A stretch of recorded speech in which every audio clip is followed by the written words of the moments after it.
Nous avons occupé des niches dès le départ, déjà en 1994 avec Explorator sous la niche des guides et restaurants, et ensuite, dès l'année 2000 avec Papergem, la niche de la presse écofine, qui finalement était à l'époque pas occupée au Luxembourg.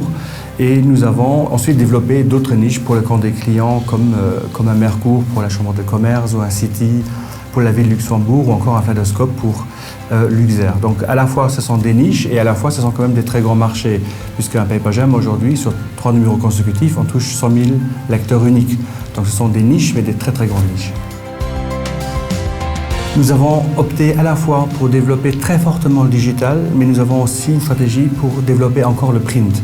Donc nous avons d'un côté prévu d'augmenter via les audiences qui sont croissantes, les recettes publicitaires du digital, mais de l'autre côté, nous voulons absolument rien perdre sur le print. Donc finalement, ce sera une stratégie gagnante-gagnante, puisqu'on va gagner des gros parts de marché d'un côté et de l'autre côté, on ne va rien perdre. En tant qu'entrepreneur, on vous pose souvent une question dans les banques, c'est la question qu'est-ce qui se passe avec l'entreprise si vous êtes écrasé par un bus? Elle a son mérite d'exister puisque les entrepreneurs ne se la posent pas assez souvent. Et dans le modèle de gouvernance qu'on a mis en place, avec au centre un conseil d'administration présidé par Jean-Claude Binz, avec des membres externes comme Daniel Schneider également, on a donc mis en place un projet de risk management par rapport à la perte du CEO de Maison Moderne.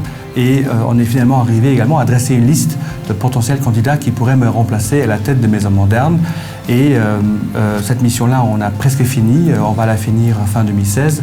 Et maintenant, il me restera à faire en début 2017 de prendre le téléphone, contacter ces personnes-là et les prévenir en fait que si jamais un bus m'écrase, que je leur propose mon job. Alors le conseil pour un futur entrepreneur, être prêt à bosser beaucoup et puis réussir à s'entourer des bonnes personnes.